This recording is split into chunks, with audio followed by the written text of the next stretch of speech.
Un padre, dos hijos, y un camino que conduce a una casa que parece más un castigo que un hogar. Míralos bien, avanzan despacio, como si cada paso pesara más que el anterior. La tarde es gris, el cielo amenaza tormenta. El aire huele a humedad, a hierba mojada y abandono. Frente a ellos, la silueta de la vieja casa de madera parece observarlos en silencio, como una bestia cansada que aún respira.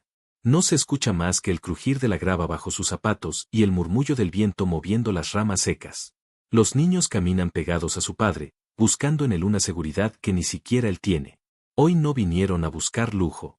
Hoy vinieron a buscar refugio. La pregunta no es dónde van. La verdadera pregunta es cómo terminaron aquí. ¿Y qué están a punto de descubrir detrás de esas paredes resquebrajadas? Antes de seguir, cuéntame desde dónde nos ves. Y si esta historia te toca, suscríbete, porque lo que viene puede cambiar la manera en que entiendes la palabra familia. Él es Andrés Rivera. Ella fue Clara Whitmore. Se encontraron cuando ninguno buscaba nada, y sin darse cuenta descubrieron que lo habían encontrado todo. Era una noche cualquiera en la universidad. La biblioteca estaba casi vacía, iluminada solo por lámparas altas que parecían custodiar los secretos de cientos de libros.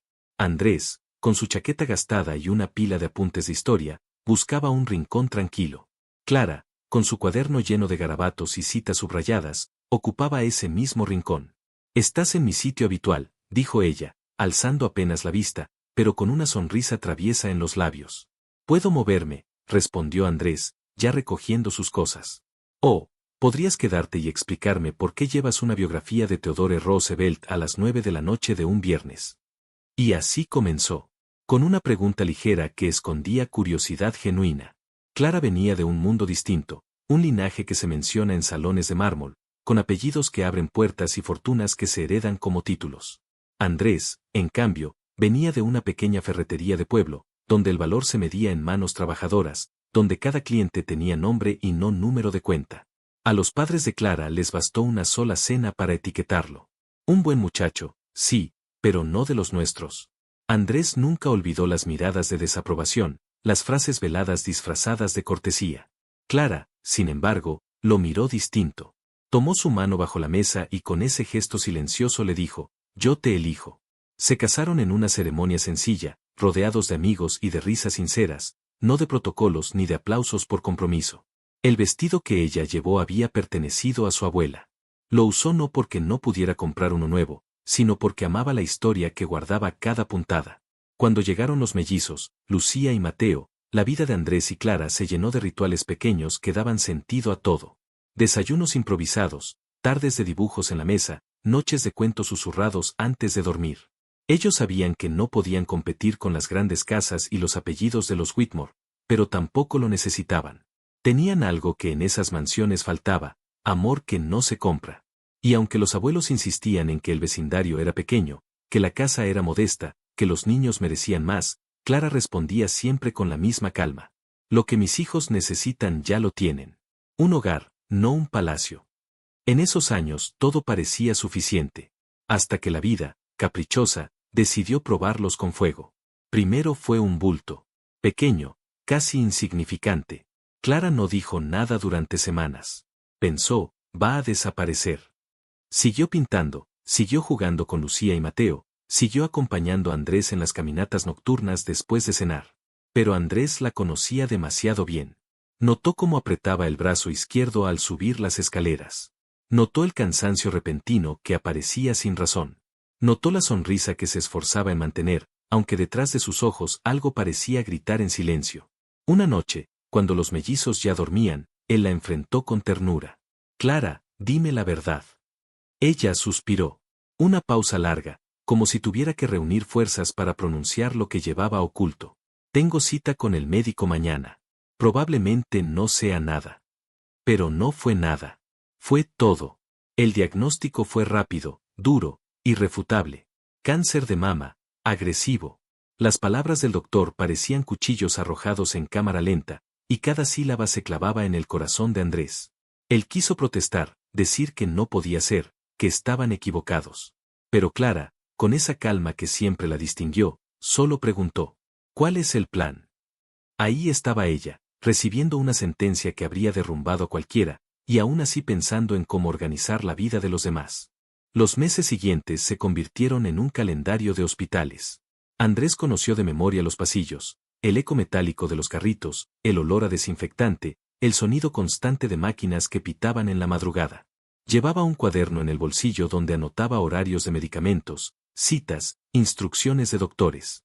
A ratos pensaba que si se distraía un segundo, algo terrible pasaría, como si la vida de Clara dependiera de su vigilancia.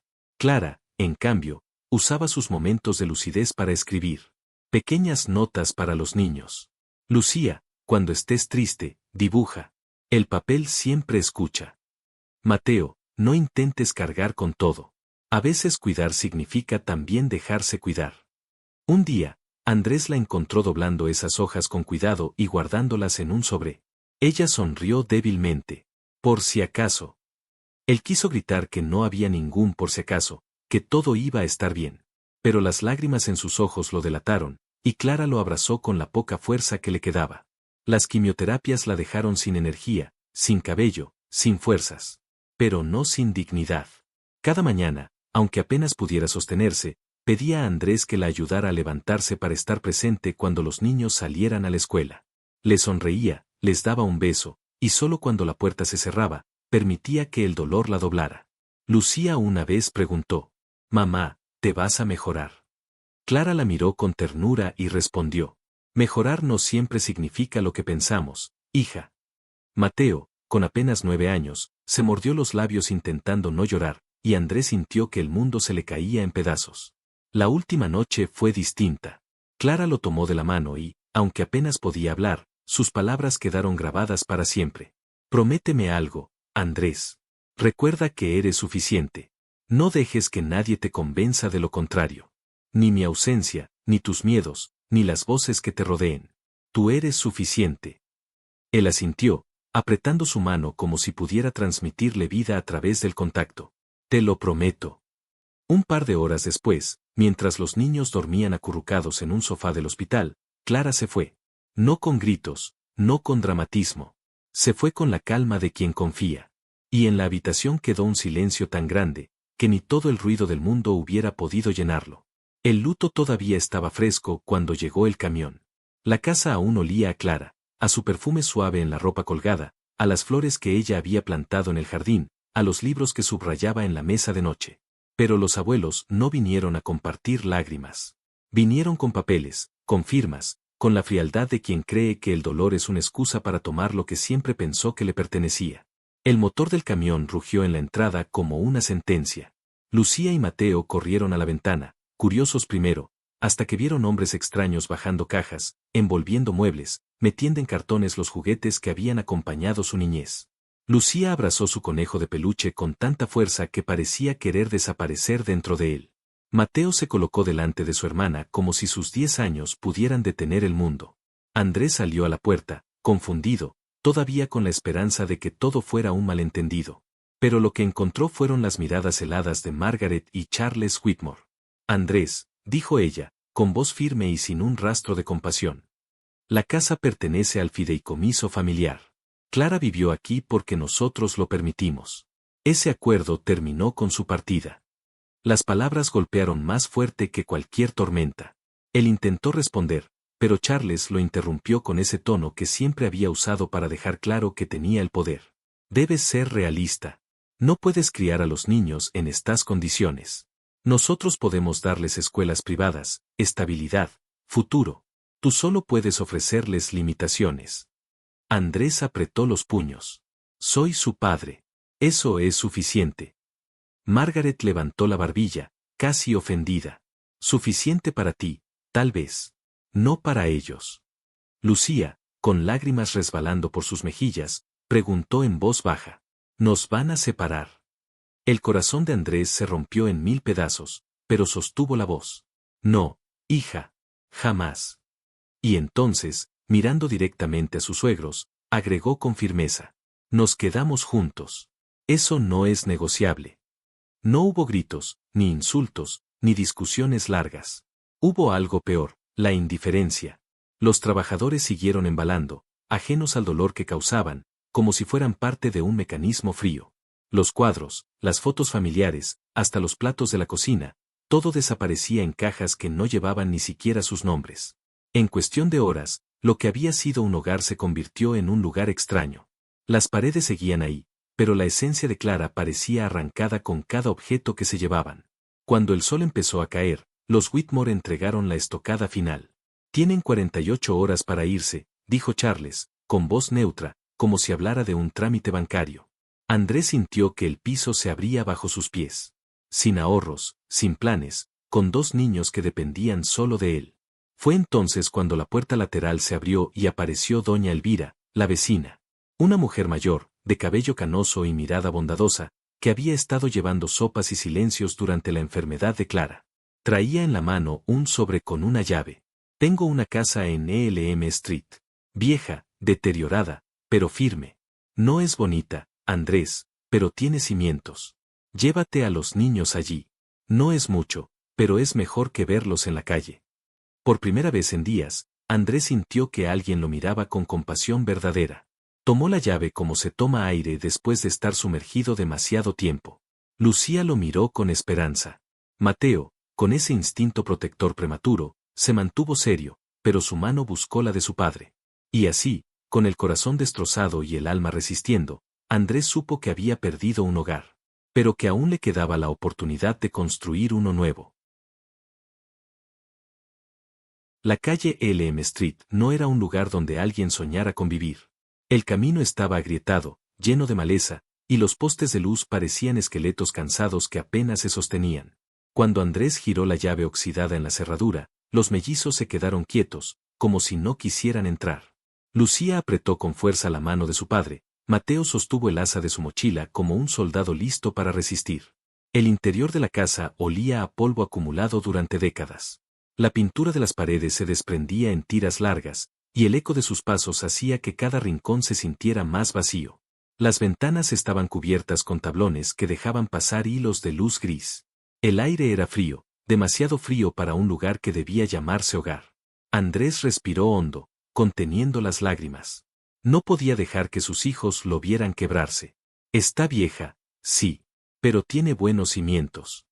Era lo único que se le ocurrió decir, como si esas palabras pudieran disfrazar la ruina. Esa primera noche no hubo camas.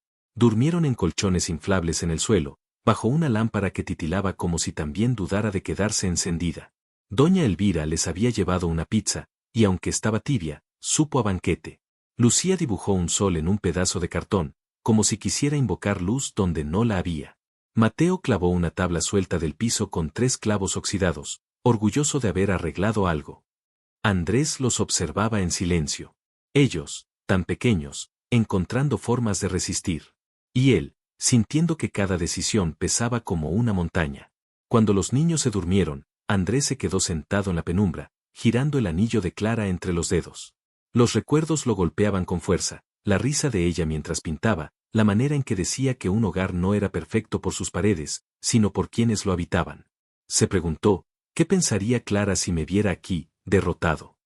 Y entonces recordó sus palabras: «Eres suficiente. Basta con que seas tú». No había muebles. No había calefacción. No había nada, salvo 3 corazones latiendo bajo el mismo techo. Y eso, pensó Andrés, era más que suficiente para empezar. Los días en Elm Street pasaban como estaciones comprimidas. Mañanas que comenzaban con frío, tardes con cansancio, noches con silencios demasiado largos. Andrés trabajaba hasta que las manos le dolían, pero el dinero apenas alcanzaba. Aún así, cada día encontraba la manera de regresar con algo para los niños: un pan fresco con descuento, un cuaderno usado para que Lucía dibujara, un balón viejo para que Mateo jugara en el patio lleno de maleza. Los niños se adaptaban como podían. Lucía pintaba flores en hojas amarillas para llenar de color las paredes despintadas. Mateo arreglaba puertas con clavos torcidos, convencido de que podía proteger lo que tenían. Y Andrés, cada noche, miraba el techo descascarado y se preguntaba en silencio: ¿podré darles más que esto? Una tarde, el golpe en la puerta interrumpió la rutina. Era firme, decidido. No como el de un vecino, ni como el de alguien que venía a vender. Al abrir, Andrés encontró a un hombre trajeado, con un maletín oscuro y un gesto solemne. ¿El señor Andrés Rivera? Sí, respondió con cautela. El hombre extendió un sobresellado con cera. Vengo en representación de la familia Whitmore y, sobre todo, de su esposa Clara. El corazón de Andrés se aceleró. Tomó el sobre con manos temblorosas. El papel tenía un peso distinto, como si contuviera más que palabras. Lo abrió lentamente, y lo primero que vio fue una carta escrita a mano. Reconoció la caligrafía al instante. Era la letra de Clara. Se sentó en una silla rota, con los niños mirando expectantes. Su voz tembló al leer en voz alta. Amor mío. Si estás leyendo esto, es porque mi tiempo terminó, pero el tuyo no. Dejé preparado algo para ti y para nuestros hijos. Es nuestra herencia. Son 200 millones de dólares. Pero lo que importa no es la cifra, Andrés. Lo que importa es lo que hagas con ella. Quiero que conviertas esta casa en un hogar. Que Lucía aprenda que la belleza puede surgir incluso de las ruinas. Que Mateo entienda que la fortaleza no está en el dinero, sino en la unidad. Prométeme que les enseñarás eso. Prométeme que cuando duden, les recordarás lo que yo siempre te dije, eres suficiente. Las lágrimas corrían por el rostro de Andrés. Lucía susurró. Papá, mamá todavía nos está cuidando. Mateo, con la voz firme, añadió. Mamá sabía que ganaríamos esta batalla. Y Andrés entendió. Clara no había dejado dinero. Había dejado esperanza. Había dejado un camino. Semanas después, comenzaron las reparaciones en ELM Street. Andrés no quiso mudarse a una mansión. Eligió quedarse ahí, porque entendió lo que Clara le había querido enseñar. Un hogar no se mide por metros cuadrados ni por lujos. Un hogar se mide por las manos que lo reconstruyen, por las risas que lo llenan, por las lágrimas que se secan en sus rincones. Lucía colgó sus dibujos de flores en las paredes recién pintadas. Mateo ayudó a plantar un nuevo jardín donde antes solo había maleza. Y Andrés, cada noche, encendía una lámpara en la ventana, como símbolo de que Clara seguía allí con ellos. El dinero heredado sirvió para reconstruir la casa, sí, pero lo verdaderamente valioso fue comprender que lo que sostiene a una familia no son millones en una cuenta, sino la certeza de que se tienen los unos a los otros. La vida puede echarte a la calle. La familia, la verdadera familia, es la que te devuelve el sentido de hogar. Y mientras la cámara se aleja de esa casa que alguna vez fue ruina, ahora iluminada por el calor de nuevas risas, una frase resuena como eco de todo lo vivido. Eres suficiente. Siempre lo fuiste. Y siempre lo serás.